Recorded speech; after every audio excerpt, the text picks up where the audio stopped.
Hey folks, in this video we are going to use what is referred to as the snake method to barbecue this pork shoulder, Boston butt, whatever you want to call it.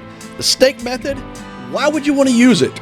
Well, first off, there is a big difference between grilling and barbecuing.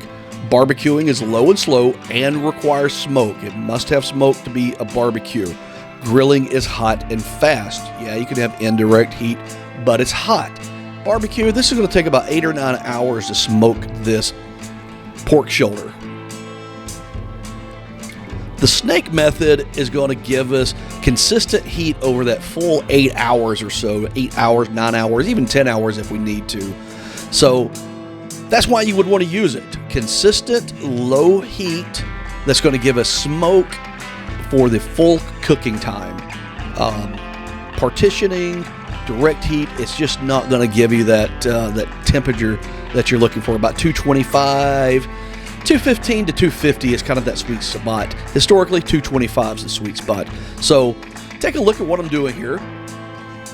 I'm just positioning the coals around the outside edge of the grill.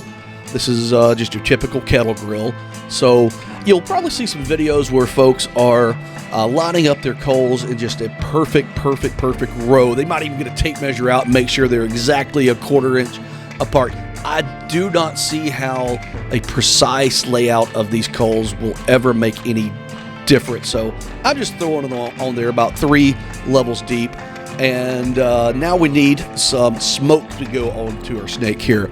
If you've got those big wood chunks, hey, go for it. A lot of people like those. I happen to have some hickory wood chips, so that's what I'm going to use.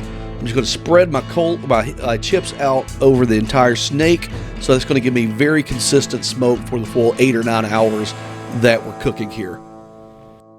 Now to light it, do not, I repeat, do not ever use lighter fluid. Use any method you want other than lighter fluid. I like these little biomass cubes. I'm showing this older video that we're using our chimney starter. These things light very easily, and you just put your chimney starter on top of them, and that's it. No lighter fluid necessary. In this case, I'm just going to put one of those biomass cubes underneath one of the sides of my snake. Hint, if you need a little bit extra heat, you can light both sides of the snake. I don't. I am fully prepared to smoke this 8 hours, 9 hours, whatever it takes. So you're just going to light one side and let it catch the coals on fire. And of course, we have to wait till that white smoke dissipates. That's when our coals get hot enough and start to burn. In the snake method, you might say that we've got so many coals around, it's going to create white smoke the entire time. And if you're new to barbecuing, know that white smoke leaves a bad taste on the meat. So anytime you light charcoal, this method or chimney method or whatever, wait for that white smoke to die down. And it's not a problem with the snake method because it preheats all the coals as it burns around. And now if you take anything from this video, take this one tip. And I know the old barbecue guys, if you've done this a while, you know this. Never soak your wood chips. That's going to require that the heat boil off any moisture in the chips before it starts smoking. And then you've lost precious smoke time when the pores are already wide open in the meat. That's going to be your most valuable time. And you can see all this white smoke coming off. We got to wait for that to burn off. But in the meantime, for this method, or pretty much any indirect method, I'm going to put a drip tray in the bottom of it. Just pour a little bit of water in the drip pan.